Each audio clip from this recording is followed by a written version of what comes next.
Republican Seniors of Minnesota. We bring seniors 50 plus together. Learn about and discuss issues that are important to Minnesotans. Hear from our elected officials and experts on public policy.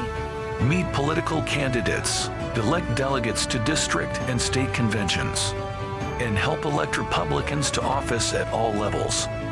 We believe in and advocate for the principles of personal responsibility, economic prosperity, peace through strong national defense, and limited, sensible government. Republican Seniors of Minnesota. Thanks for joining us. In today's meeting, we welcome guest speakers. Donna Bergstrom, Deputy Chairwoman of the Republican Party of Minnesota.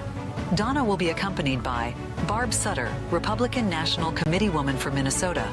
Both will be focusing their presentation on the National Absentee Ballot Initiative, Bank Your Vote. Our featured speaker today is Stephen B. Young, Global Executive Director of the Caux Round Table for Moral Capitalism. Mr. Young will pose the question, what will shape our future international relations? Along with his thoughts regarding current and past events. All that plus the return of our popular forum for our members, 2 cents in 2 minutes.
Good morning, everyone. It's 10 o'clock. Let's start our meeting. Welcome, and a special welcome to those attending via our video live streaming.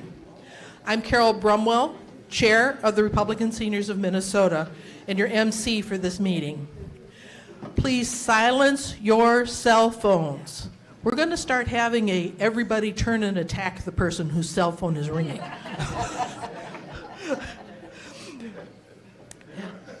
This meeting is being live streamed today and also recorded by volunteers Brad Nolte and Patty Piatz using equipment rented from Minnesota Star Live. If you have a question or comment, please wait until the microphone is brought to you. The area closest to the beverage station, as we have shown on the map, is off camera. If you're going to be making a comment, please move towards the center of the aisle so that you can be seen as well as heard.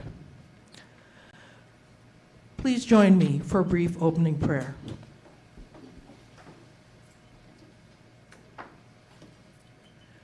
Gracious God, we thank you for this opportunity to gather for a meeting. We thank you for each and every one who is here today. Please bless our speakers this day. Help them to communicate clearly the wisdom they have to share. We pray for those in government office. Give them courage during these divisive times to do what is right. As seniors, oh God, health concerns seem to arise daily, if not our own, then those of close family and friends. Be with each person in need of healing. Grant us the skill to listen with compassion to the concerns of others. Today, we especially ask you to bless the doctors, surgeons, nurses, and all those you have called to study and practice the arts of healing the sick and the prevention of disease and pain. Be with them and equip them to be extensions of your healing hand. Strengthen them in body and soul and bless their work, that they may give comfort to those in their care. Please grant the medical team's wisdom to know the best course of action to relieve pain and promote healing. Amen. We'd like to acknowledge our military and veterans, active or retired police officers, and first responders. Will those people please stand?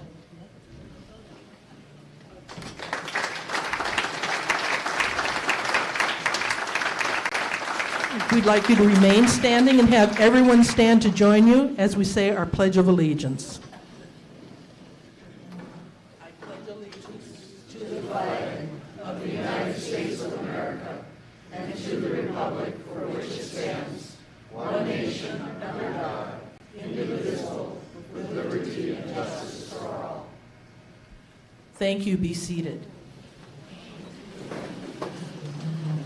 We have a ton of housekeeping and announcements today. I have them summarized on the board up here, and I will do my best to get through the 9 of them without taking too much time away from our speakers. First off, the State Fair is about 2 weeks away. We seniors are going to be manning the MNGOP booth on August 28th. That's a Monday. We had great sign up. We also had several people call me and say they will not be able to volunteer as planned. So we are sending around a sign-up sheet again, and I need at least one more person for the morning, and I would love to have at least 2 alternates that we can call on if we have any more people drop out. So one sign-up sheet, pass it around please to the entire room, and when it ends up over here, I will know whether or not we are good or whether I'm going to start making some phone calls.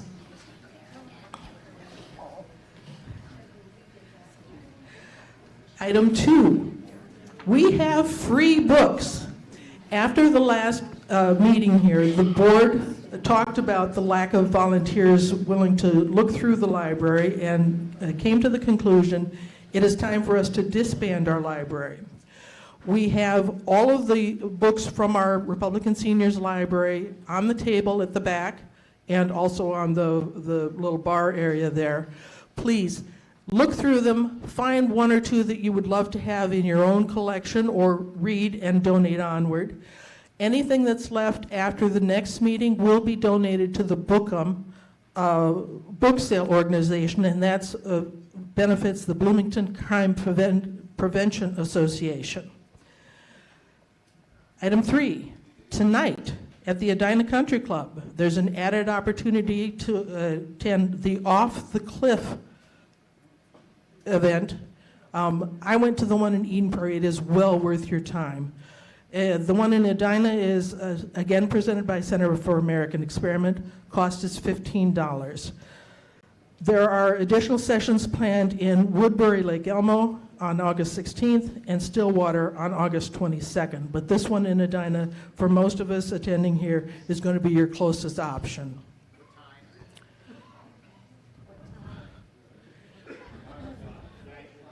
Starts at 5, the doors open, program begins at 5:30, program concludes at 6:30. What's the topic, please?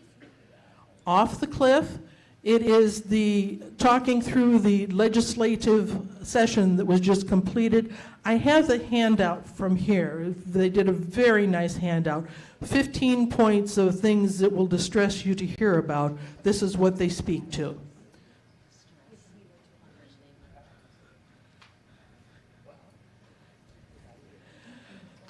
Also starting tonight in Red Wing and continuing across the state MNGOP Chair David Hann is traveling to meet with local volunteers and leaders. The closest session for us is tomorrow evening, that's August 9th, at the Eden Prairie Senior Center from 7 to 9. I have information on all of these announcements. I have information up here on the table. So if you missed something, you want to hear it again, please stop by after the meeting and we can look at the information on the table. The session with David Hann includes training about the resources available from the state party, including data, especially data. And they are also offering times where you are allowed to schedule one-on-one time with Chairman Hann. So the information and the links are available, and we can get you that information if you had not heard this. This was an email that was sent out on August 3rd by the new executive director, who you all have seen here at previous meetings, Anna Matthews. And if you hadn't heard that she accepted that position with the state party, we're very happy for her. Okay, also starting tomorrow, Sheila Qualls and Alpha News are presenting Trapped: Chaos in the Classroom at locations around the state. The first couple are in Sartell and Brainerd. The closest ones for us here in the metro are August 17th in Coon Rapids and September 16th in Savage. Both of those locations are about a 30-minute drive from here. Item 6, elections for school boards, and in some cities like Bloomington, also mayor, city council, are this fall. Early voting starts September 22nd. Less than a month away, maybe a little more than a month away. You're encouraged to apply for an absentee ballot, get your vote in when the absentee ballot arrives. So the candidates are still registering. They don't get done registering until August 15th. But you can apply for your absentee ballot now. When it arrives, it's easy deal. You vote it, you mail it, you're done with voting. Otherwise, you're going to need to be sure to turn up on November 7th to reclaim your school board and your cities. Remember, too, that you're allowed to donate or volunteer to any candidate. You do not have to be living in their district in order to donate to them or volunteer for them. So if you're not in a district where you can vote for the person, you can still support them. Item 7. Conservative organizations are holding fall fundraiser gala events and have 2 that are occurring here in September. I was just told about another one that's occurring in October that I'll announce next month. The Citizens Council for Health Freedom has their fundraiser September 7th, featuring Pete Hegseth. It'll be at the Inwood Oaks in Oakdale. Take Charge Minnesota, was founded by Kendall and Sheila Qualls, has their fundraiser September 29th, featuring Jade Simmons. It's at the Minnetonka Opus Parkway Marriott. Individual tickets for these fundraisers tend to be in the range of $150. More information, and that's where they start. You can buy an entire table if you like. You can sponsor a table for students. Many options for these fundraisers. Excellent presenters in both of these cases. Again, information is up here. Item 8, our video team volunteers need a few added volunteers to help before the meeting, setting up these cameras and getting the room ready for the video recording, and also taking the cameras down afterwards. Their setup starts at about 8:15. You're done taking down the cameras at 12:30 or by 12:30. A little bit of lifting involved, not seriously heavy lifting. In addition, if you have always wanted to know how video live streaming is done or video recording is done, they are very willing to have you join them out in the van during the meeting, for a portion of the meeting, see how it's done, learn how it's done. They're eager to share their knowledge.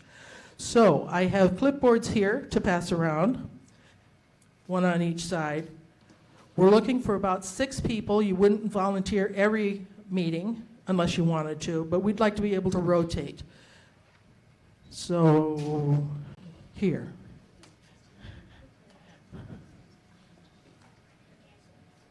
Got an echo, I'm sorry.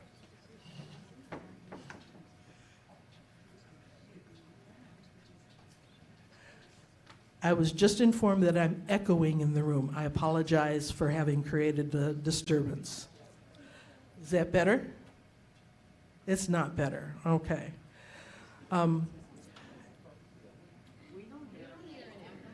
Okay, so it's that position. Okay. No echo there? Okay, it's that position. Move a chair. I'm sorry.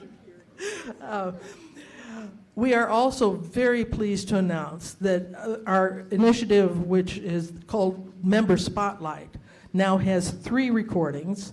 The purpose of these videos is to honor and acknowledge outstanding seniors, and you are all outstanding in your own way. We're starting with recording veterans. We've so far got Don Patton, Bob McGinnis, and Yazdan Bakshish.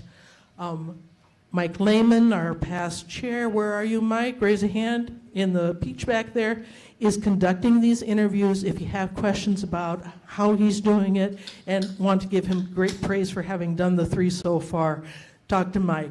These videos are available on YouTube. They're also available on a link from our website called Member Spotlight. All right. Do we have first-time attendees or guests here today who would like to introduce yourself with your name and town?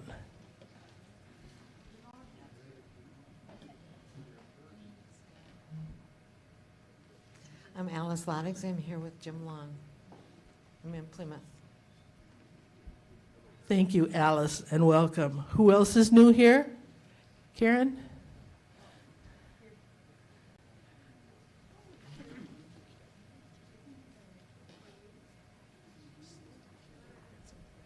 This is my first time here. However, I'm Connie Putnam, and I'm on the CD3 Executive Committee as a vice chair. And my district is Plymouth, 42B. Thank you, Connie. Anyone else here who is a first-time attendee or a guest who wants to introduce themselves?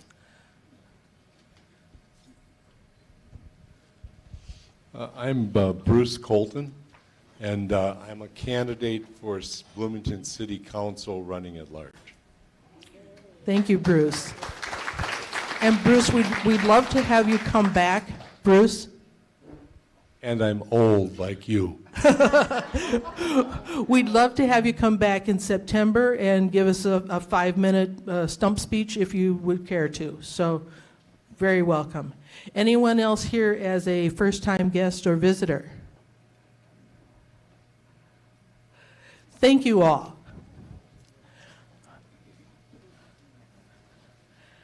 Our first speakers today are Donna Bergstrom, who's Deputy Chair of the Republican Party of Minnesota, and Barb Sutter, RNC National Committee Woman for Minnesota. They will share with us some details about the Bank Your Vote initiative, which is aimed at ensuring every Republican in Minnesota votes, and with special emphasis on early voting. The initiative also focuses on ensuring that all valid votes are counted. Please join me in welcoming Donna and Barb.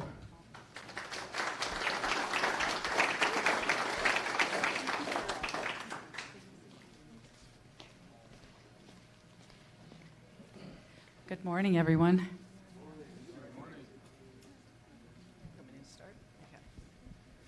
Good morning. Aren't you all lucky to have me twice in a row? I'm kidding, of course. But seriously, it's a pleasure to be here today because I think both of us are here because we think this is an incredibly important topic for our state.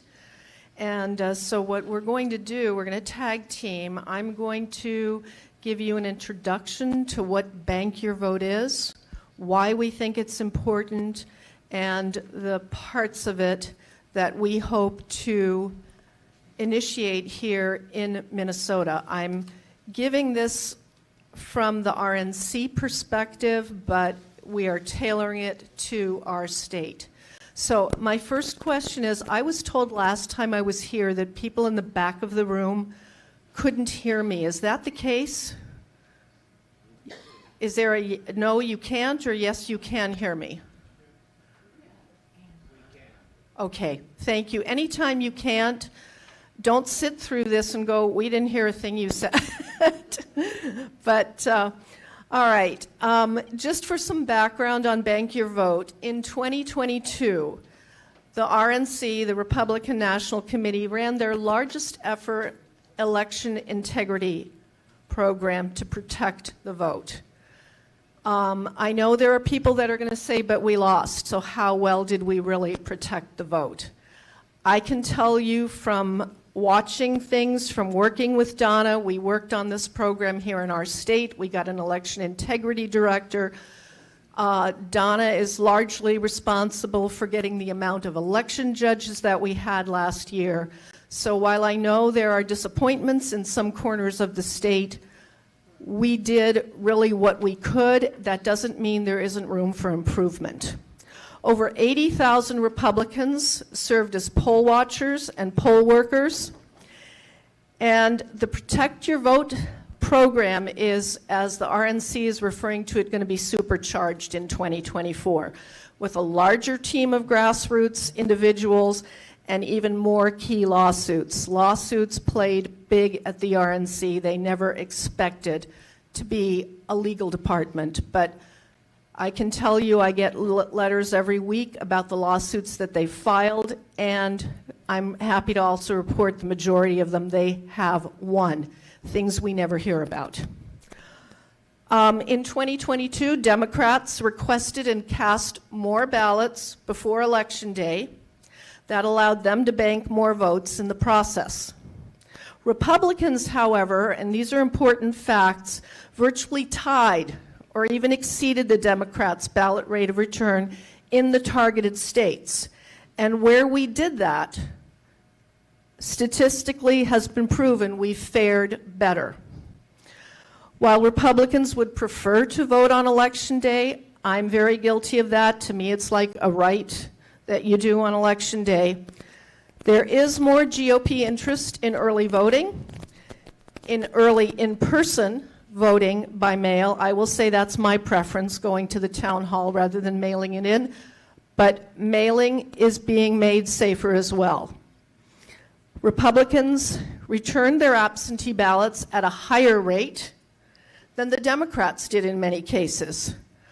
We, of course, here are not a battleground state, and probably the saddest statistic that we have is that, again, by the numbers, it looks like Ryan Wilson, who ran for auditor, and Jim Schultz, who ran for Attorney General, thank you, could have won their race if the absentee ballots requested by Republicans had all been returned. So I appreciate Carol emphasizing that this morning. Looking to 2024, the Republican National Committee is launching this new program called Bank Your Vote. It's a nationwide campaign. They're focusing on our efforts to bank as many pre-election day votes as possible, and working with us on that is a representative from the U.S. Senate, from the House, and our partners at the National Republican Congressional Group and from the Senate Group. So the point of Bank Your Vote is going to be to encourage, to educate, and activate Republican voters on when, where, and how to lock in their votes as early as possible. That will be done by three things: in-person early voting, absentee voting, and where it's legal, ballot harvesting. Here we are chasing ballots. The benefits of our voting early are threefold. Number one, pre-election day voting guarantees that we've actually gone out and voted. Things happen. Schedules get busy. Minnesota weather can hit. We need our most reliable people to go out and vote before Election Day. Wisconsin State Chair Brian Schimming, I'm going to quote him because I like what he said about this at our last RNC meeting. You can't go into the last day 200,000 votes down and hope to make it up on that final day. Another benefit is pre-election voting saves our candidates funds. The longer it takes a voter to cast their vote, the more it costs the Republican candidates and Republicans in general to use their resources to chase down those votes. When we vote before Election Day, we're removed from the contact universe, and then we can spend those resources on going after the more low propensity voters. And finally, the other benefit is that pre-election voting gives our candidates better visibility into the state of their race. Voters vote early. Candidates can see by the Board of Election that that is always made public, and that can affect their strategy of their election. So banking your vote is going to be, in our state as well, leveraging the infrastructure of the RNC. Data, for example, will be getting their help with targeting voters who are most likely to vote before Election Day. Digitally, we're going to be targeting voters for the highest return on that investment that we make in digital calling. Our ground game, yes, it has to be improved. The RNC has made a lot of door knocks, works hard, but again, they go for the target states. So we are not a target state. We look to our volunteers, both paid and unpaid. And yes, I said paid. I know some of the CDs are now starting to invest in that. It's up to us to really activate neighbor-to-neighbor contact and inform and mobilize those people that we know are Republicans. Election integrity has to be a big part of that. That's why RNC is calling this not only bank your vote, but protect your vote. It's, as they always say, it's easy to vote, and we should be making it harder to cheat. The Upper Midwest Law Center is one of those groups working hard on our behalf. So there are things that we can do, but as and some of you probably went to Ned Ryan's presentation, I think it was last year sometime. Ned said we have to work. I mean, these are just the facts. We have to work within the system we've been dealt. We have to beat them at their own game with the laws that they have passed. Only when we start winning can we change those laws. Let's see. Another thing the RNC is going to be doing is they are going to be working on far more strategic messaging and sending that messaging out to the states that, again, aren't the target states. It's for, sorry, I need a sip of coffee. Would you like to tell a joke, Donna? Yeah. So sorry. Their messaging, they want to deliver a more unified message. One of our examples last year that was a real problem, as we all know, was abortion. And so these messages need to be more unified. They need to have talking points that they're comfortable with. Obviously, every state will tailor it, but those are some of the things that they're also considering, working on, and think are going to make a difference. And they're aggressively targeting young voters. So, again, our charge here as volunteers is to move the conversations to an earlier time and encourage early voting. To beat Joe Biden and the Democrats in 2024, we have to ensure that Republicans bank as many pre-election day votes as possible. It has to be the focus at this point of every Republican campaign. Our party is going to have to launch an absentee ballot early voting strategy, increase the ballot return rate, and maximize in-person early voting. That's our best opportunity to bank our votes. Finally, we do, as I've said before, have to ensure confidence in pre-election day voting. We'll be developing a plan for that in Minnesota with help from the RNC and from volunteers. We urge you all to please take the challenge and join us. It's our hope that we will have an election integrity director again, and in partnership, a bank your vote director working to propel us all here to victory. I know that this person next to me and I will be working together to try to do everything to make that happen. So with that, I'm going to turn it over to the tireless deputy chair of our party, Donna Bergstrom. Thank you.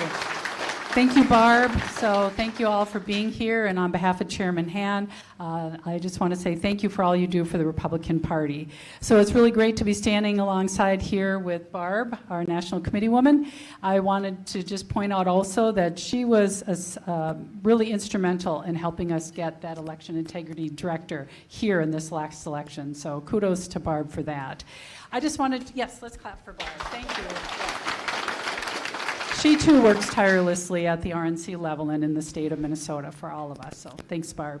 I just wanted to share a couple of numbers. In 2022, Minnesota voters, and many of you may already go to the Secretary of State's website, where you can find lots of these neat maps that break down our votes statistically. And this is a vote by county. And how red does that look to you? That looks pretty red, doesn't it? Minnesota is really a purple state. We have our concentration of blue voters, but in areas where we turn out red. So we need to keep that up. I just wanted to point out that you can't really see it on here, but you can always go to the Secretary of State's website, look at the election results, and then he's got maps on that website on the side, he being Secretary of State Simon.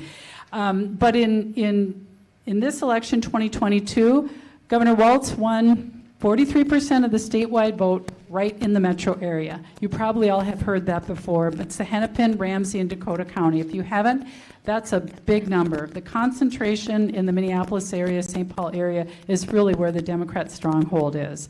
So some of the other numbers that we're looking at and considering going into 2024 is that statewide, we had 61% of our eligible voters turn out. That's not bad, but we need to get that up, especially in the R category. Statewide, 73% cast their ballots at the polls. Isn't that interesting? And 22% cast their ballots via absentee ballots. And of those absentee ballot voters, the county average was about 13,000. So to bank our vote, to really get those absentee ballot numbers up, we've got some work to do. And I know a large part of that is confidence. Oh, I don't know what happens to my ballot when, it goes in the mail. Yep, and you can also go to the courthouse or your polling place on days before. It varies county by county, but there are ways when you can actually feed your early ballot into the machine. So if you don't want to mail it, there are other ways that you can do that. I want to talk a little bit about our disengaged voters, which is a project that the Republican Party has been working on this summer. It's a project where we're reaching out to people who have voted in previous elections, like the presidential primary of the 2018 as Republicans, but in 2022 they didn't vote. We're wondering, what happened to you? Why didn't you vote? So I was able to help in my county, which is St. Louis County. I live in Duluth, and it's a geographically really big area. It's a great opportunity for us to focus on mailing in ballots. And that was a county where 15.6% voted by mail, yet only 58.4% voted in person. So again, where is everybody else? So we needed those 42% other folks to come out and vote for us. And I know I'm throwing a lot of numbers out there. Oh, is something happening here? Okay, thank you. Okay, is that better? Okay, thank you, thank you. So why didn't everyone vote? And that's puzzling to us. And fortunately, we did what I called the disengaged voter contacts. I took a little bit of that in Duluth because across the state of Minnesota, we had about 320,000 people who fell into this category, the disengaged voter. Well, even if half of them showed up to vote as Republicans, we would have put Wilson and Schultz across the line. So we know how important this is. So I went out, we took about 4 precincts in the city of Duluth, and I took some of those. We had a couple hundred people. We just went door to door, and we asked people, I'm just curious, why didn't you vote? And the number one reason we got was, I forgot. I was too busy. The kids came home from school and needed a snack, and I just, you know what? Those were people that we needed out at those polls. Even in Duluth, where you think it's so blue. I think it's a little bit more purple, but anyway, this is happening around the state. People are telling us, I forgot, I don't, I didn't, I wanted to go vote, but it was raining, and I just didn't want to do it. So we need to, help those folks remember to get out and vote, to vote early, and to make sure that they bank their vote. And that's why we're calling it Bank Your Vote, because we need to get those people checked off the list. We also know, as you saw from this list here, or this map here, that we have lots of counties and areas where it's quite red. And we need those folks in those areas to turn those numbers out higher as well. And so as Carol pointed out, you don't have to be in that geographic area to help a candidate. Maybe we want to help a candidate even in Michelle Fischbach, Congresswoman Fischbach's area, where we know we're going to have strong turnout. But we need to make it stronger. We need to make 1, 7, 8 a lot stronger so that we can overcome that metro area. And in those areas, even 6, where we have Congressman Emmer in there as well, if those red areas were to come out, we know that we drive up our numbers. So we have safe areas, but we still need people to come out and vote, and we still need people to help get those folks out there. And when we bank our vote, and it's mind-boggling to me, but the Secretary of State's website actually has a portal on it or a site on it where you can go and you can see who's requested their ballot, and when and where they've turned their ballot in, or if they haven't turned their ballot in. And that's part of the chasing that we're doing and that our candidates are doing. We plan to do that in 2024, and with Barb's advocacy, we'll hopefully get an election integrity Bank Your Vote person here in Minnesota as well to help us with those efforts. But we can see, and if we see that here's a person that typically votes Republican, here's a person that hasn't come out to vote yet, we can social media them, or we can call them, or we can door knock them and say, we see that you haven't voted. And once we get them off the list, we can keep moving down and start getting to some of those lower level propensity voters.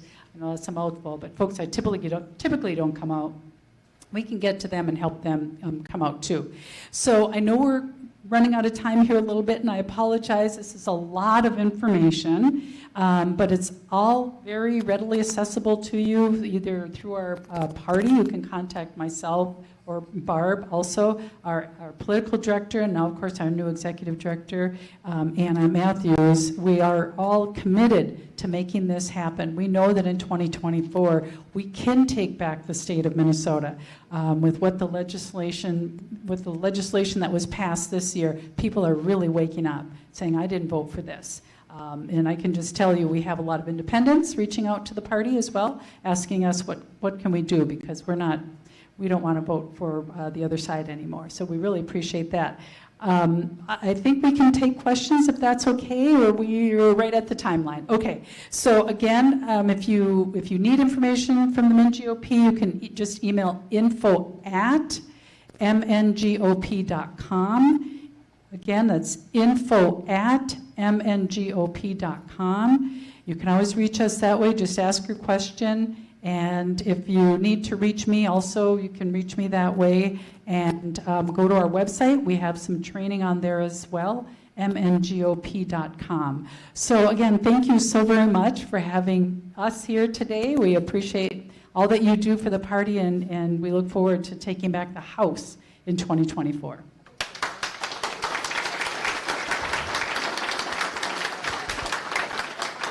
Carol, I have one more thing, if I may. I should have sent you an email, but we do have 2 events that are coming up.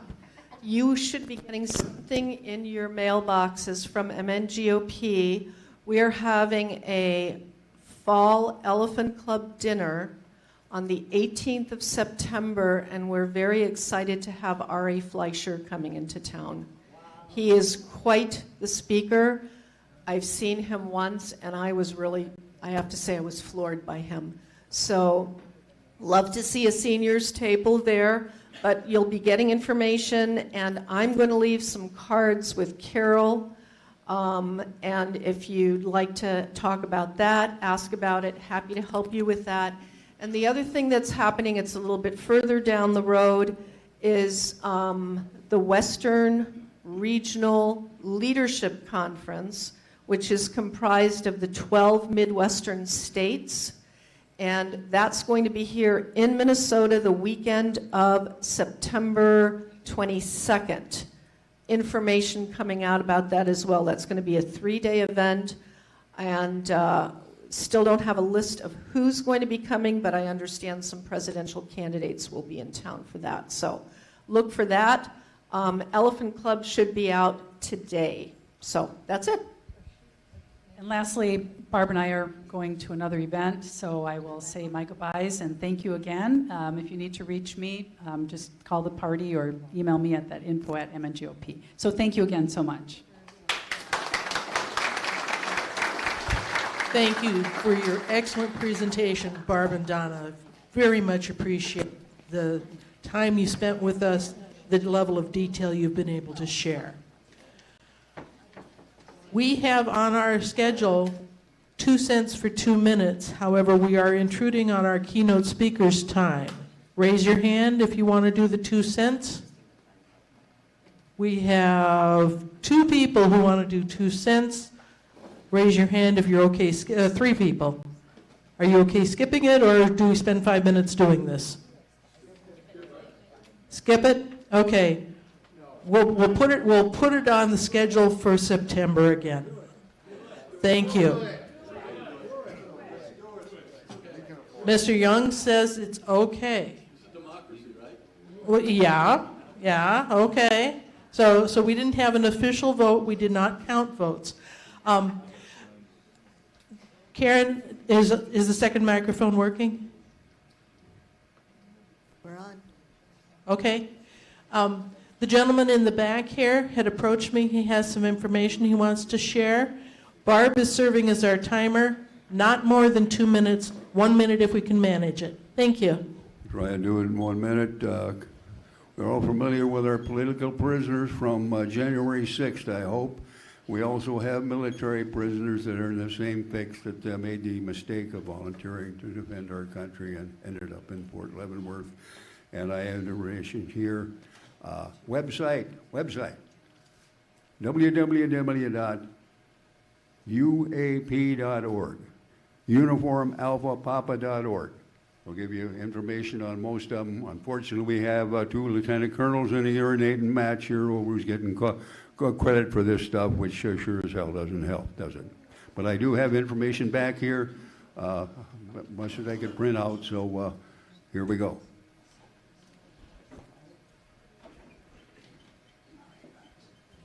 Who is next for 2 minutes or less?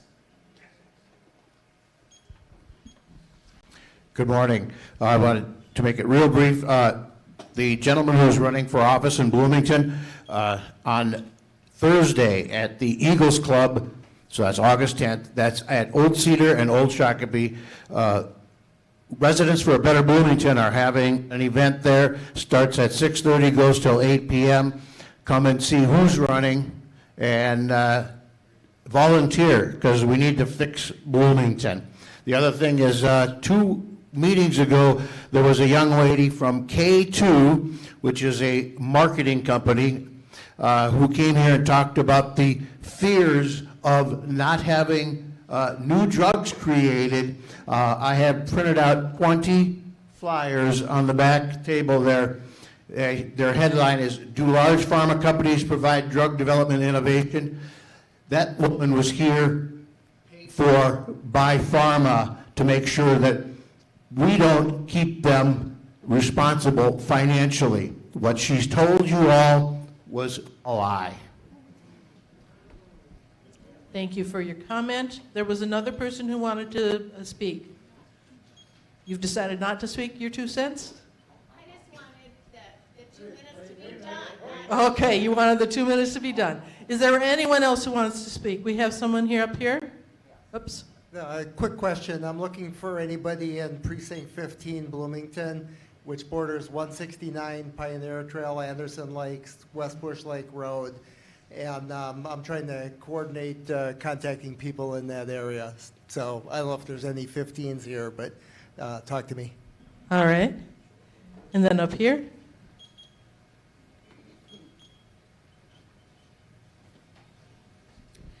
I just wanted to inform everybody that CD3 has an upcoming fundraiser.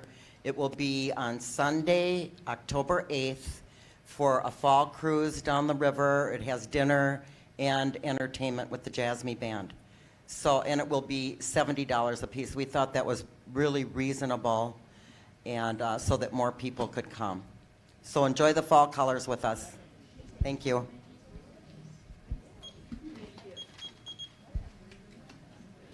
All right.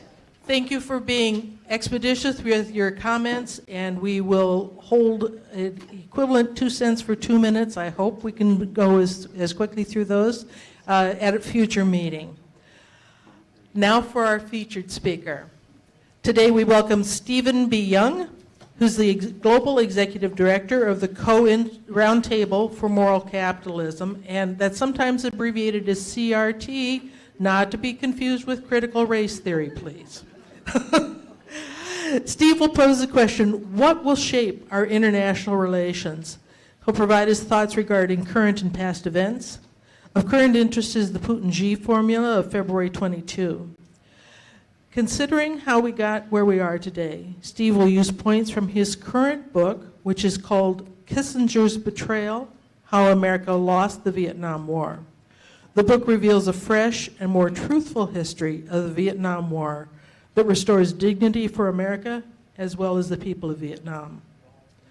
A bit more about Steve's background. He published Moral Capitalism and The Road to Moral Capitalism, two well-received books written as a guide to implement ethical and socially responsible principles for business. Steve was educated at Harvard College and Harvard Law School. He served as an assistant dean at the Harvard Law School and as the third dean of the Hamline University School of Law.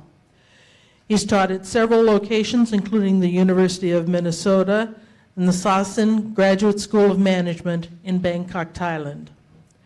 He's written opinion articles for the St. Paul Pioneer Press, Minnesota Journal on Law and Politics, St.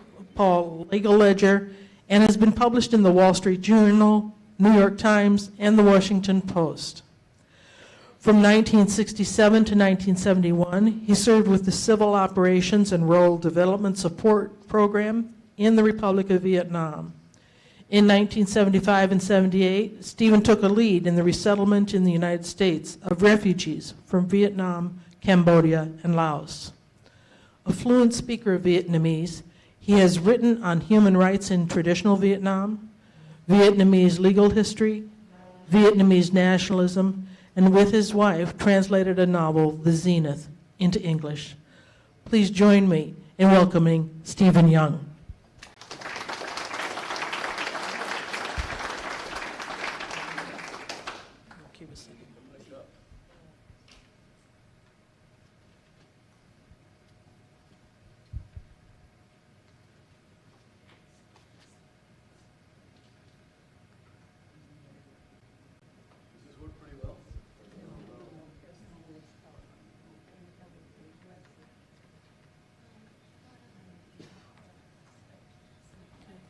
Is that working?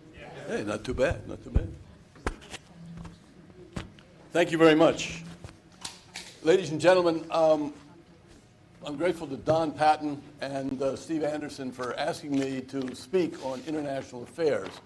I'd like to take a risk, if I may, in covering a lot of great big topics at the 30,000-foot level without really going into a lot of detail.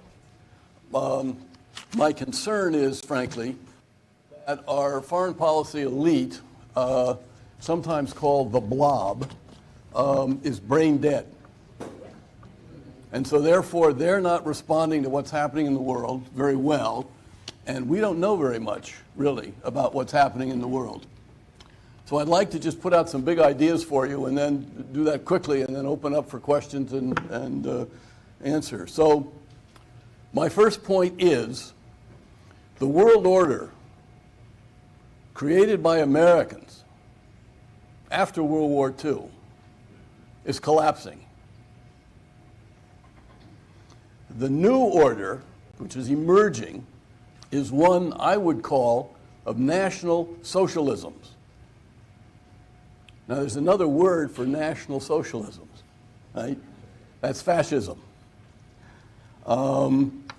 And how many of you, by the way, know about the February 2nd, 2022 pact between Putin and Xi Jinping? 1, 2, 3, 4, 5, 6, 7, 8, you know about it. That should remind people of our generation about the Stalin-Hitler pact of August 1939, where Stalin and Hitler basically agreed to a condominium between their two powers, and the first result of that was the division of Poland. The pact, if you can read it, it's on the website, you can find it, between Putin and Xi basically proposed that the world order should be controlled by what Russians now call civilization states. These are peoples, not the United Nations, not law, not human rights, but peoples who have a civilization. They have a right to impose their views and their power on other people. My own feeling is it was no coincidence. 2 weeks after the signing of the pact, Putin launched his special military operation in Ukraine. Justified by what? Justified by the notion that the Russians are a great people, the Ukrainians are a non-people, and the Russian cause, which is the Third Rome, which is a Christian concept that the Russians have had since the Tsar of Moscow, they have a right to do what they want. And in this pact, the Chinese agree to support the Russians to have their security arrangements, and the Russians agree to support the Chinese having their security arrangements. Now, another point, because it affects us here, and I don't think people are sufficiently aware of it, where does fascism come from? Where did it come from? Fascism comes from the left. We've been sort of thinking, and I've been thinking for a long time, fascism is sort of right-wing. So we have people on the left criticizing Donald Trump for being a fascist. But who started fascism? Anybody remember? 101 years ago. Mussolini. Where did Mussolini come from? He came out of the syndicalist movement and the socialist movement, and syndicalism, which was, we don't learn very much about in high school and college, was a form of socialism which applies to a particular nation, a particular people. It was not international. So fascism, some scholars note, rests on two legs. One, to use the German term from Hitler, is a Volksgemeinschaft. It's about a Volk. Fascism is a socialist system which builds up a Volk, which means a people. But the state gets to define who the people are. And if in Germany, under Hitler, you're Jewish, you don't belong to the Volk. Right? So what has happened in the United States in recent decades? What is the fascist party in the United States today? The Democratic Party. How many of you saw Joe Biden speaking at Independence Hall? What was it, last year? With all the lights? Did that remind any of you of another film? Alan probably remembers this. The Leni Riefenstahl film, Triumph of the Will, about Adolf Hitler in Nuremberg in 1934. Same. Coincidence, or is something going on? What is the Volksgemeinschaft that the Democrats are proposing that we Americans should be? It's woke. I submit it's woke. If you're not woke, then you don't qualify as being a good American. That's a Volksgemeinschaft kind of concept. The second leg of fascism is what, again, this time from the Germans, is called the Führerprinzip, the Führer principle. Everybody follows a Führer. There's a big Führer on the top, but then if you look into this, then all the social organizations, companies, schools, universities, et cetera, yet labor unions, they all have their own Führer. And the little Führers follow the big Führers. And the big Führers follow the Führer. And all of us ordinary people, we do what we're told to do. Does that sound familiar? In America? Now, Russia started the war against the Ukraine. We have, in 2023, trench warfare in Europe, right? What should be in our minds is like Verdun, right? And where the soldiers on both sides charge at each other and they all get killed by machine guns or mines. Now we have new technology, drones and things like that. This is trench warfare in Europe. We're supposed to be civilized, right? As Europeans and Americans. Many of you saw, what was it, yesterday in the news? The Chinese and the Russians put together a joint naval exercise off the Aleutian Islands for the first time. And they're cooperating, okay? China, for the first time in human history, the Chinese people came together as an empire in 250, I think, BC. This is the first time they've had a whitewater navy. Just go on the internet and Google where the Chinese have naval bases. They've got naval bases around the world. Chinese companies control both ends of the Panama Canal. These are private companies, yes? With a Communist Party cell in each one, okay? China has declared for the first time in human history, we're talking 2,000 years, that the waters of the South China Sea are the domestic waters of China. And they've built military bases on islands, which is sort of a neat thing because they never own the islands that are already there, so they had to build their own. But under international law, I suggest to you, the significance of declaring water domestic is you get to control what ships go through there. So just think South China Sea, the south of China, it's west of the Philippines, north of Indonesia, Singapore is sort of at the end there. What goes through the South China Sea every day? The ships that keep South Korea, Japan, Taiwan alive. The oil is coming from the Middle East, mostly to those three countries, and their exports to most of the rest of the world go through the South China Sea. We are now, our Navy is now contesting flights and with boats, the Chinese presence in the South China Sea.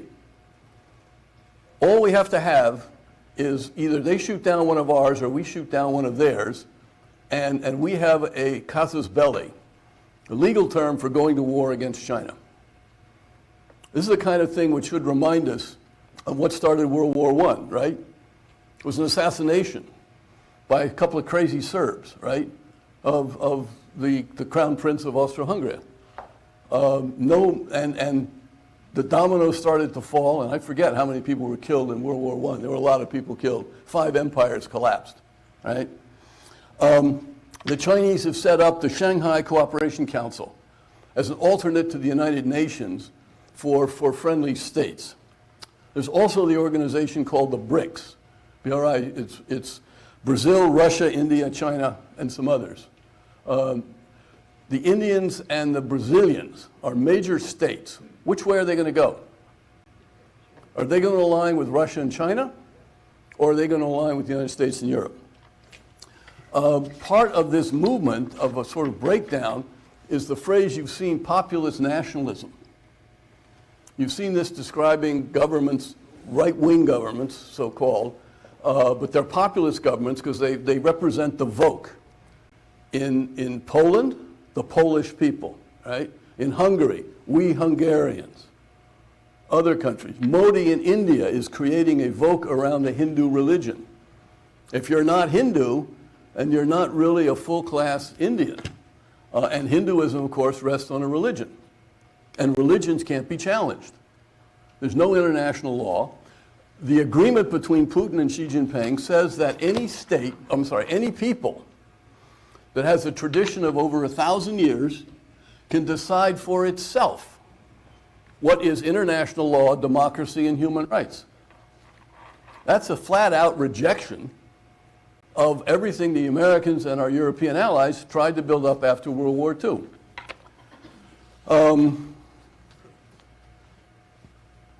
We have stagnation in Latin America and Africa. The one bright spot, but it sort of fits the dynamic, is Ukraine, I think. The Russians, Putin, they dismissed the Ukrainians as being sort of a non-people. Ukrainians stood up and fought for what? For Ukraine. They're religiously different, right? They're Roman Catholics. They also have Greek Orthodox, and their own Orthodox church does not follow the Patriarch in Moscow. And they said, wait a moment, we're a separate people. This is our country. You can't tell us what to do. What did the American order? And I have a feeling that as we become more and more disenchanted with ourselves, we forget our accomplishments. What did the American order after World War II create for humanity? I say American, we did it with allies. First of all, what did we do after World War II to our arch enemies, the Germans and the Japanese? We helped them rebuild. Any conquering power previously in human history ever do something like that? No. If your enemy's your enemy, you kill the bastards, right? This is what we did. We put together the United Nations. The consequence was what? Via capitalism and free markets. Unprecedented wealth for all of humanity. Systems of law and order. The world court. You could try to solve your disputes without going to war. The concept of human rights. No aggression, freedom to think, freedom to achieve. When in human history have we had a global community which has been so conscientious in respecting us as human beings? That's what we did. This order, what did it do? It ended colonialism, right? It defeated communism. It set up institutions of fairness for all nations. We can argue about the World Trade Organization, the UN, and this and that. But fundamentally, we have international organizations respecting all peoples in all countries, whether you're big or whether you're little. Okay, why is the order collapsing? Next point. Because of our incompetence. We have become incompetent in foreign affairs. Ben Rhodes, who was a speechwriter for Barack Obama, invented this concept of the blob, our foreign policy elite. I think he's on to something. Let me give you just a few personal examples. First of all, our intelligence organizations. In the 70s, late 70s, we began to shift our emphasis on gathering, I'm talking CIA, DIA, and NSA, shift our way of gathering intelligence from what they call human intelligence. I get to know you, because I'm trying to recruit you as a spy, or I'm a spy and I'm talking to you, but it's people-to-people relationships. And if I'm the American, I'm passing on human intelligence, right, back up the channel. We have been de-emphasizing that for decades and emphasizing signals intelligence, SIG-INT. Now, signals intelligence can be absolute, that's spying on people through listening to them. It can be absolutely brilliant. I mean, if you can plant a bug in Putin's office, you've got some high cards. But what signal intelligence doesn't believe, it doesn't teach you about the people, their mindset, their culture, their ambitions. It's very hard to accurately predict from signal intelligence. If you want to predict what somebody else is going to do, it's best if you know them, particularly if they speak a different language. Because what you do is you're going to read in their language, you're going to read in Chinese, you're going to read an English translation of Chinese, short quotes. A couple of senior Chinese generals are being bugged while they're having beer somewhere. They're speaking sort of personally between themselves. Do our intelligence analysts who are sitting in an office in Washington, D.C., can they think the way those Chinese can think? My word, probably not. So we miss out on things, and we lose the ability to influence. How do you influence other people? What was just happening here with the two ladies, right? They were trying to influence all of you and all your contacts to get out the vote. That was an influence operation, right? What were they doing? They were talking to you face to face. They were trying to figure out what you all are thinking about, what you care about, right? What your capabilities are, who your networks are. Now, if I don't really understand the Chinese or the Russians, how can I influence them? I can try to use power, I can use my own logic. What if they say, I don't care. You're not a civilization people. You have no right to talk to me. I can't influence them. Another problem I've seen over the years, well, our experts, they really don't study other cultures very much anymore. Even foreign service people. I'll get to that in the next second. You may study another language, but do you really understand the people? Do you understand the importance of culture, of psychology, of myth, of people's resentments, or what people's ambitions? If you don't understand that, how are you going to influence them? How are you going to predict? Our embassies, what I've experienced personally is we have made, from my point of view, a disastrous decision with all our embassies around the world. I mean our physical buildings. This is because of the war on terror. What happened to protect our diplomats, because we had bombings of the Marine barracks in Lebanon, but to protect our diplomats, we very appropriately and reasonably re-looked at the security of all our embassy buildings. The consequence is they're all forts. They're all like Fort Apache, which means two things in my experience. One, our diplomats and officials and others who sit inside the forts, they don't go outside. They go to the caffeine to get a Coke. They don't go down and meet, Charlie, who works for the foreign ministry, or maybe he's a major general, and Charlie and I have a beer. I don't do that. I call up Charlie, or what I do is I send him an email. He's a very polite guy. He sends me back an email. What do I know about Charlie? Do I know he's in a pissing contest with his rival over there? And if I have 1 beer and 2 beers and 3 beers with him, and I stay sober, he's going to start telling me all this inside stuff about what's going on there and there. But I got to go out to meet him. He doesn't want to come into my fort. Let me give you my first example. For the Caux Round Table, I was in Zagreb, Croatia, and I don't know, it was 2003 or something like that. And walking down, Zagreb was built up under the Austro-Hungarian Empire. The center of the city is elegant, late 19th century buildings, very handsome, large. There's one street, trees, there's a park on this side, there's these very nice buildings, 4-story buildings on the left-hand side as I was walking down this way. And my friend Essid said, "Oh, Steve, what do you think of your old embassy?" So I look, and there's this great big, handsome, empty building. And I said, "Huh?" He said, "Well, you moved out." That's all he said. So then a few days later, he's driving me out to the airport, a 20-minute drive outside of Zagreb, flat fields on both sides. And I'm sitting on the right, and he says, "Oh, what do you think of your new embassy?" So I look to my right, and I just see a flat field. I don't see anything. So he says, "No, other side." So I turn to my left. I look out that side. There's a narrow road going maybe 100 meters from the main road down, and then I see a cement wall, a compound, a cement wall 20 feet high, solid cement wall with barbed wire around the top, right? And then I see in the middle there's a square building, and on top of the square building is an American flag. So we gave up the building in downtown Zagreb, which everybody admired, and they felt good about us because we were there, in the center of their sort of, prestigious neighborhood. They moved out to the countryside where all our people are behind a cement wall with concertina wire on the top to protect them from terrorists.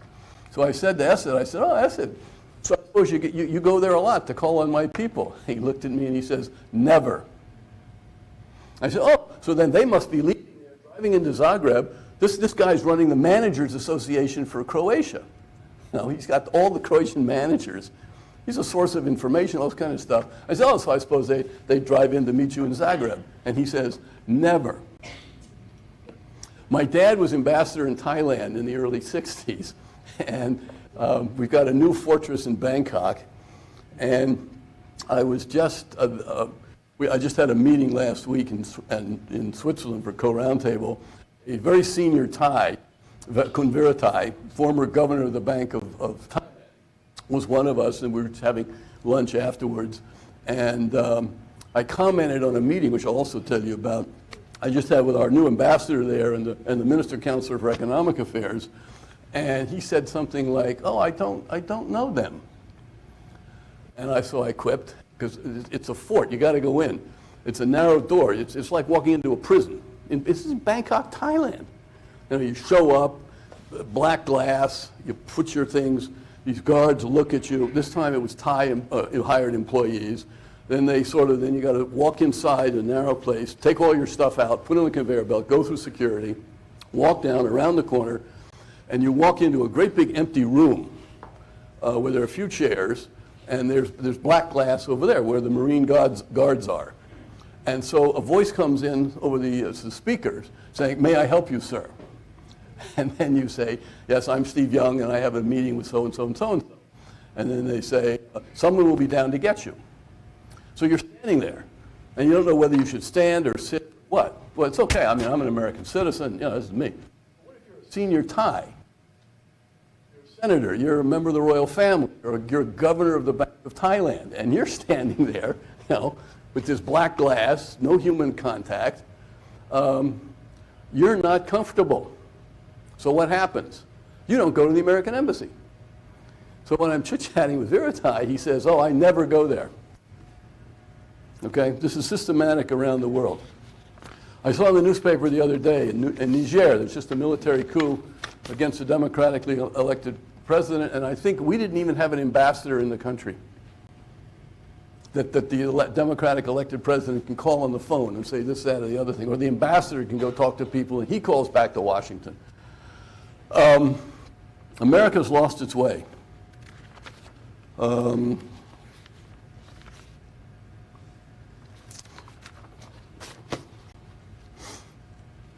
Grifting. Our leadership has turned from the heroism, I would submit, of the 50s and 60s, early 70s. Our leaders are grifters, and may I say, both parties. Tenured professors and government bureaucrats living off rents. They're risk averse. The me generation, some of us are in that generation, right? Set the standard. It's all about me. It's not about you. It's not about the country, right? Now, let me ask you this question. What do Bill Clinton, George W. Bush, Dick Cheney, Joe Biden, Donald Trump have in common? Anybody know? They're all draft dodgers. Let me tell you about my Harvard class of 1967. This is going to what has happened to us. So about 1,200 young men graduated from Harvard in the spring of 1967. They've now all retired, basically. I haven't been to reunions in a while, but when they send out the books every 5 years, I kind of skim through it. I would say the vast majority of my classmates have done quite well. They've made money, they've had important positions, they're part of the American elite. How many of those 1,200 young men do you think served in Vietnam? 0. 2%. 10 out of 1,200. Now, my dad's class at Harvard was 1939. How many of that class do you think served in World War II? 90%. My son, over 90%. They didn't even talk about it growing up. I mean, my dad, my uncles, their friends, his whole generation. I mean, no, everybody served. They did something. And if you had a medical deferment, a legitimate medical deferment, you were embarrassed because all the other young guys were serving. And you had a broken leg or you had this or that. So let me a point on the Vietnam War, defeat, and then a comment on Henry Kissinger. So I would argue now, in retrospect, what shifted us off course as a nation, as a people, which therefore explains this collapse of our ability to create a good world order, was the defeat in Vietnam in 1975. Why? Well, first of all, the defeat validated the anti-war movement's critique that America, the traditional Americans, right, bad somehow. Remember America with a K, which was part of the, and hey, LBJ, how many kids have you killed today? And the notion that the government lied to us? I think that probably, with the defeat, just, you didn't have to talk about it very much, but it gave you a thought that, oh shit, Maybe they did lie to us. How come we didn't do this? But we Americans, I would submit, for our own cultural traditions, we have trouble dealing with defeat and failure. Very briefly, that goes back to our sort of Puritan Calvinist origins in our culture, which goes back to the Old Testament, which is who gets to win in the Old Testament? The righteous, those who walk in the ways of the Lord. What are all the prophets? What are they telling us? You don't walk in the way of the Lord, the Assyrians are going to get you. So somehow, at a subconscious level, this defeat, I think, made us have doubts about ourselves. But, next point, the anti-war movement, what had they done in terms of national politics in 1972? Anybody remember? They took over the Democrat Party from Hubert Humphrey. And the centrist Democrats who got us out of the Depression, who fought World War II, and who defeated the communists. The party was taken from them by the left, including some Democrats from Minnesota. And they've never given it up. You can look at a straight line of anti-Americanism from the anti-war movement then to our woke leadership to Joe Biden today. Critical race theory, all woke, all this sort of stuff. It's one cultural strain trying to create a new sort of America, which circles then back to this concept of a Volksgemeinschaft. They're creating a new Volk, which, by the way, isn't particularly interested in sacrifice to have a world order that helps humanity. Second point, ruling elite today is those primarily made up of those who did not serve in Vietnam and their children. Because we lost in Vietnam, our foreign policy elite, our national security elite, our military in particular, turned their backs on our lessons of success. Now, the truth is, I talk about it in the book, that we won the war. We actually won the Vietnam War on the ground by 1972. But when I say we, I'm talking about the Americans and the South Vietnamese. Because by 1972, the American forces had left. The only people doing the fighting to hold off the North Vietnamese invasion were the South Vietnamese, our allies. Secondly, the Viet Cong had been defeated. That was the program I worked on, the CORDS program, Rural Development Counterinsurgency. There's a document that in the January 1973 report by the Defense Attaché's office, we no longer had MACV, we just had a Defense Attaché's office because the peace treaty was being signed. This is when Kissinger's peace treaty was being signed. He came up with this, what they call, the military calls the order of battle. Those of you who served in Vietnam, you probably know about that. It's the number of soldiers in the different units of the two sides. So on the communist side, they listed the NVA, North Vietnamese Army invading South Vietnam, and then they separately carried Viet Cong units. How many soldiers do you think the independent Viet Cong, the southern sympathizers with the communists, how many soldiers did they have in January 1973, according to our intelligence? 25,000. How many soldiers did our ally, the South Vietnamese, have in their armies, in their army? 1 million. Who had mobilized the South Vietnamese people? The nationalists, our allies, or the communists? But somehow, in the Paris Peace Treaty, the North Vietnamese army was allowed to stay in South Vietnam. 250,000 troops, which then got resupplied with tanks, anti-aircraft, missiles, artillery, et cetera, et cetera. 2 years later, they relaunched the offensive. South Vietnamese the Democrats that cut the aid to South Vietnam. President Ford didn't really know what to do. South Vietnamese, oh, by the way, just like the Afghans. They said, why do you die for a lost cause? And you've got your family. All right? The way, our ability to succeed in South Vietnam, particularly with rural communities and in villages, was not done in either Iraq or Afghanistan. We totally forgot, our military totally forgot it. I tried in very small ways to say, hey folks, look, look, look.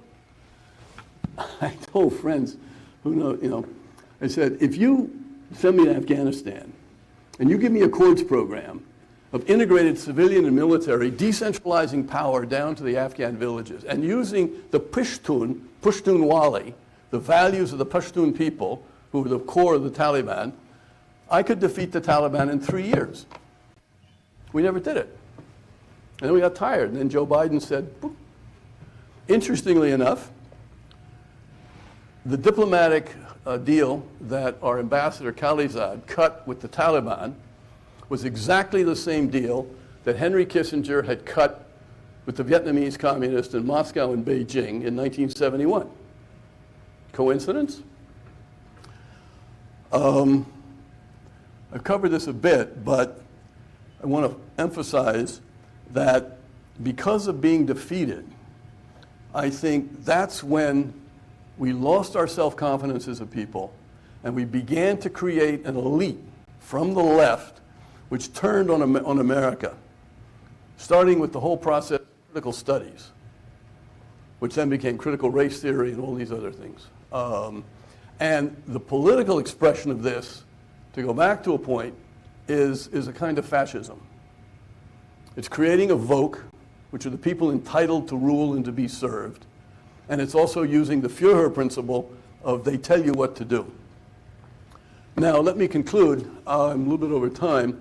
So I've got this book which has just come out, Henry Kissinger's Betrayal, How America Lost the Vietnam War. I thank the organizers for, I think they'll send around a flyer so you can get the book on Amazon. The book, so let's see, Wall Street Journal won't publish a review. Max Boot, Washington Post won't touch it, won't even answer my emails. Jonathan Goldberg, the editor of The Atlantic, I sent him back another one, he didn't answer it again, saying, I've got 6 or 8 documents which I've found over the years, which are in the book. I mean, real documents about Henry Kissinger. I've brought some of them along here, if anybody could read one parts of them if you'd like. I said, Mr. Goldberg, I will send you the documents. You give them to George Packer or Ann Armstrong or anybody else and write it up as if it's their discovery. You don't have to talk about my book. I'm not interested in selling books. I just want the American people to know the truth. Silence. So, but what basically happened is Henry, and let me end with this, behind the back of President Nixon, and I confirmed this with President Nixon in 1989. It's a long story behind this book. But I found one of the documents by accident working with our former ambassador Ellsworth Bunker in his secret files when I was working with Ellsworth in 1980. And Kissinger had sent this cable to Bunker, and he made a reference that indicated that President Nixon had not accepted Bunker's recommendations. And knowing about Nixon's Bunker's relationship and being suspicious of Kissinger, I said, I smell a rat. So afterwards, I got to know President Nixon. We became friends. It took me a number of years to do this. This was in the 80s, after he was a pariah, after Watergate and everything. And then finally, I was in one meeting, just him and myself. I asked, I said, did he ever tell you what he was doing? And when Nixon, he was a very, very smart man. If I may say, there were 2 parts to Richard Nixon. A very, very intelligent left brain and a very emotionally unstable right brain.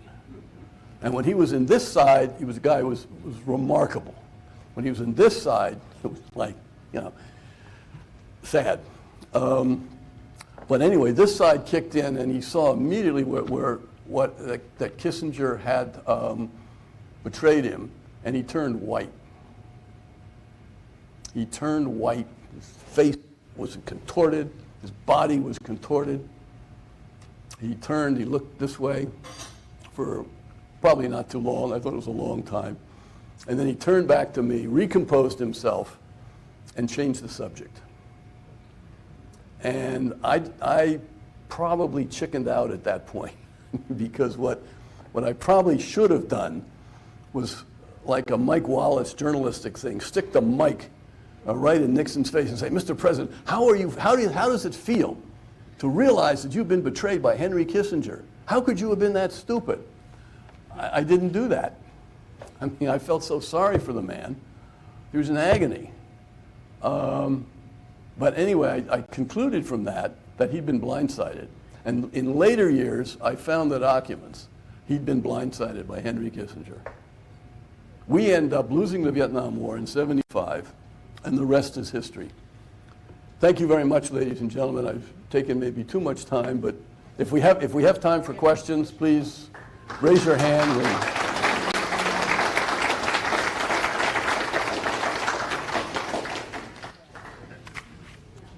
Any questions, comments? Sir, there's a mic coming to you.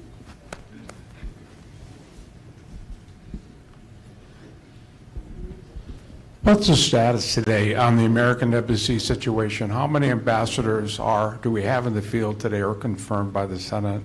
I don't know the specifics. My sense is that there's a very significant proportion, 30 to 40% of embassies that have no ambassadors. And if you look at it, it's part of the what?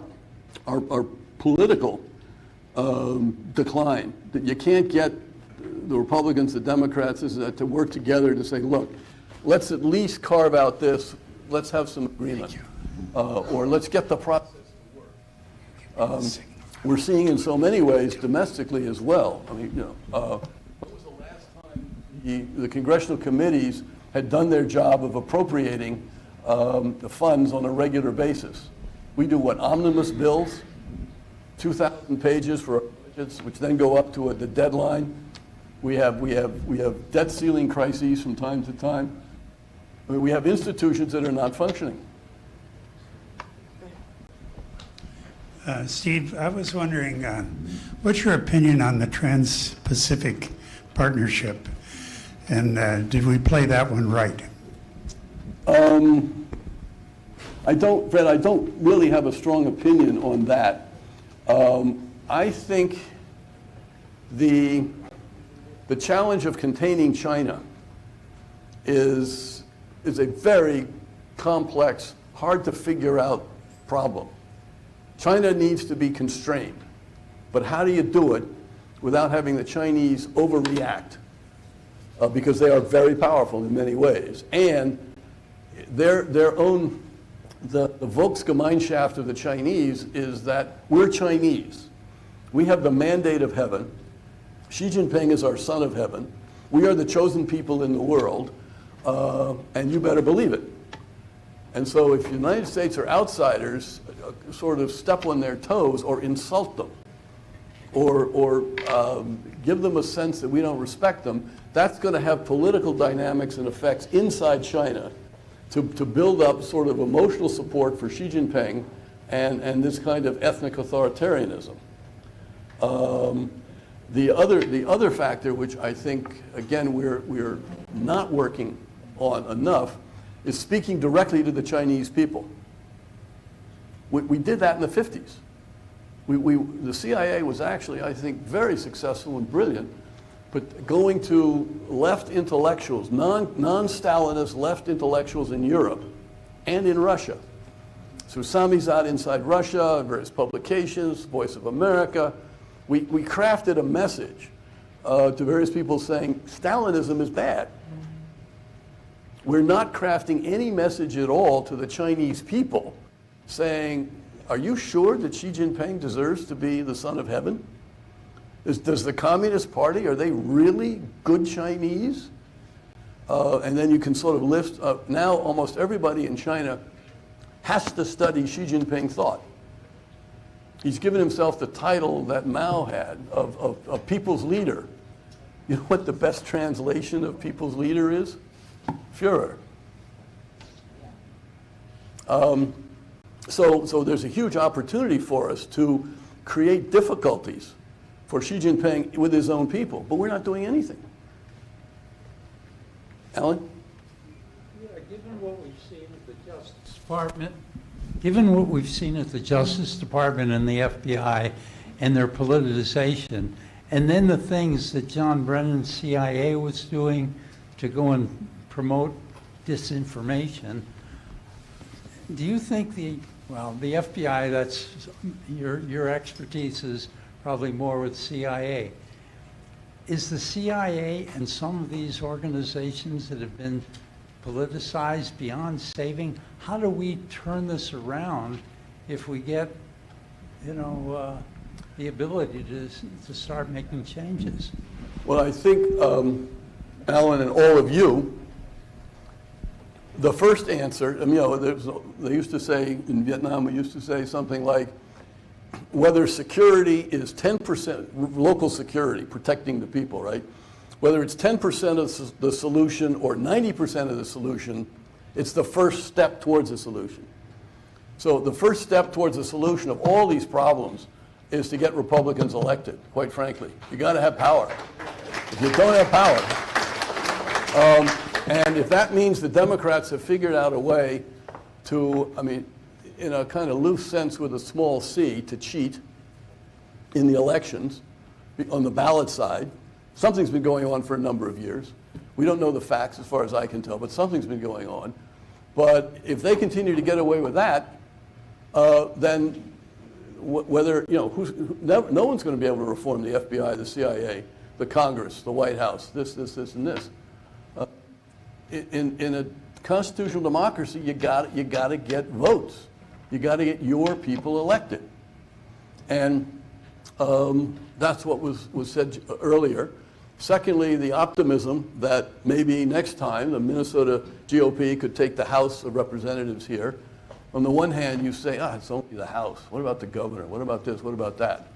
On the other hand, if you take the House and you have a vision and you're committed and you know what you want to do, you have bargaining chips. You can tell the Democrats in the Senate, and if it's a Democratic governor, sorry. You want to spend $75 billion in this stuff? You don't have our votes. You want to spend 25? That's okay. And put the rest somewhere else. But you can't do that unless you have the votes. The question is then, if you get the political power to deal with these institutions, I think the deeper problem, which goes to the rot in our culture, is who you're going to hire. Alan, if you became president tomorrow, who would you hire to replace Averill, whatever her name is, Harris, as head of Director of National Intelligence? Who'd you hire? You don't know anybody. You'd ask around, you get a list of 25 names. People would rank it. My prediction is all 25 of those are part of the problem. They all went to the same universities. They all read the same books. They all came up through bureaucratic hierarchy. Think about the FBI. If you were the president, who are you going to pick to be head of the FBI? Who do you know? You're going to get some good old-fashioned FBI guy who's the head of an office, let's say, in Iowa, and you're going to make him or her head of the FBI, surrounded by hundreds of bureaucrats who control the flow of information, this, that, and the other thing, who can talk back channel, make trouble for you. So we have a class problem, I would say. It's another big topic. But we have an educated elite which sort of holds all these positions because you have to have a college degree, you have to meritocracy everywhere you look. Who runs our corporations? Managers. Why did woke get into the corporations? Human relations people, HR staffs, community staffs, and others, right? CEOs and boards had no power. I just ran into yesterday a guy I know who works for I have to be careful in this, a very successful, long-standing asset management fund on the east side of the community.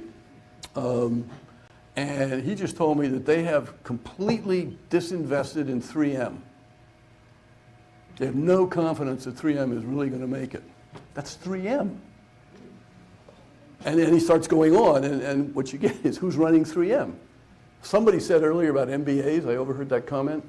Yeah, who's running 3M? MBAs. Harvard, Wharton, Stanford, et cetera, et cetera. So if we start, peeling the onion, peel it away, some point in there is an educational system which has produced our elite. So I think, ladies and gentlemen, the problems facing this country are structural and very serious. Well, on that somber note, Mr. Young, thank you so much for speaking with us today.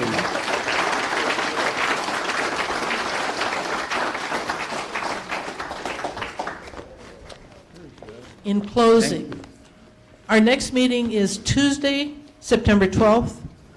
The first half hour will be an overview of the Ballot Out, Ballot In initiative. It's a complementary initiative by the American majority, very similar to what's being done by MNGOP. We also expect to hear from some candidates. I've heard several Bloomington candidates should be here. I hope that others will approach me by email and ask to speak. We have time in our schedule. We hope to hear from some candidates. Our main speaker will be Lawrence Spivak. He's the free market warrior.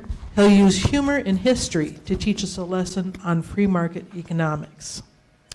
Remember to tell friends and neighbors about this event. We hope to see more seniors here every month.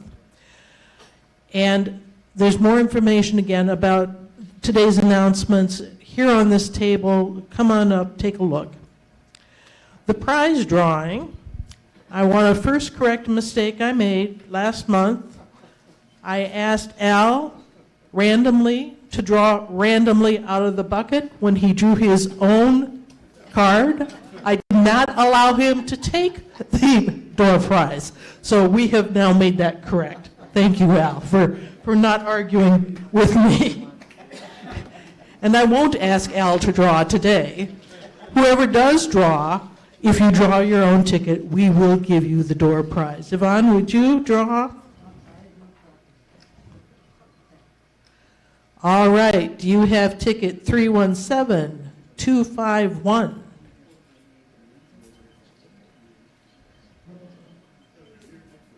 We got it? Okay.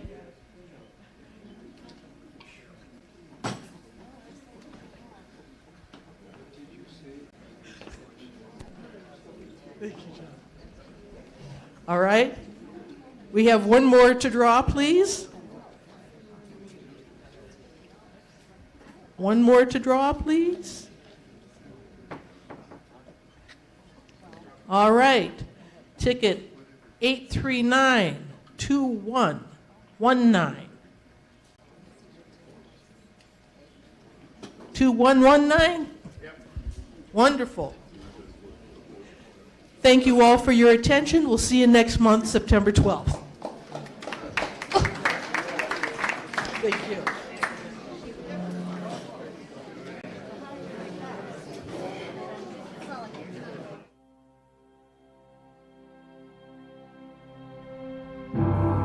For the freedom you fought for, and the flag you stood for.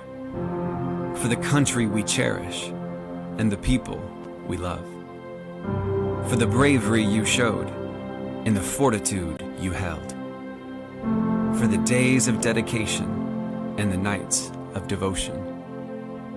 For the miles you walked, and the skills you learned. For the months of training, and the years of service. For the memories you carry, of the battles you saw. For the legacy of your courage, and the honor you deserve. When our nation needed you most, you answered the call. A deep and unshakable sense of allegiance and responsibility. You were bold, you did not hesitate, and you did not walk away. You were gone for holidays and anniversaries and birthdays, because while we were living in peace and freedom, you we're fighting for it. Thank you is not enough. We can't repay you, but we will promise to remember. You are the reason we can sing the land of the free and the home of the brave. You are the heroes among us. You are not forgotten. You are the veterans.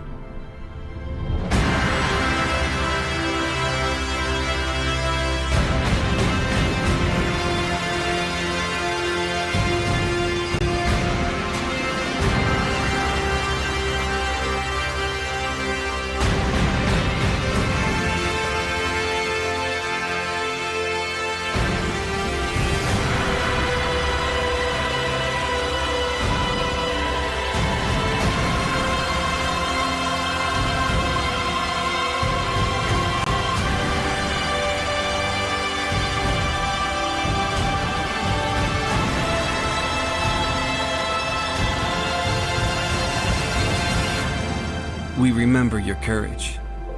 We honor your sacrifice. And we thank you today.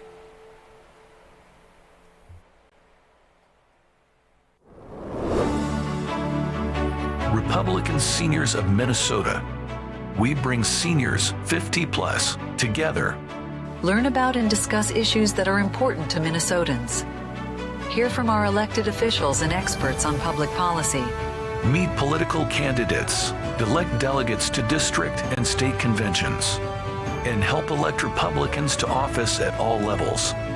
We believe in and advocate for the principles of personal responsibility, economic prosperity, peace through strong national defense, and limited, sensible government. Republican Seniors of Minnesota. Thanks for joining us. For more information, please visit republicanseniorsmn.com. While visiting our website, you can click on the video tab to watch videos of past meetings. Also, look for other tabs that bring you to our live player and other special video programs. Or on YouTube, search for Republican Seniors of Minnesota.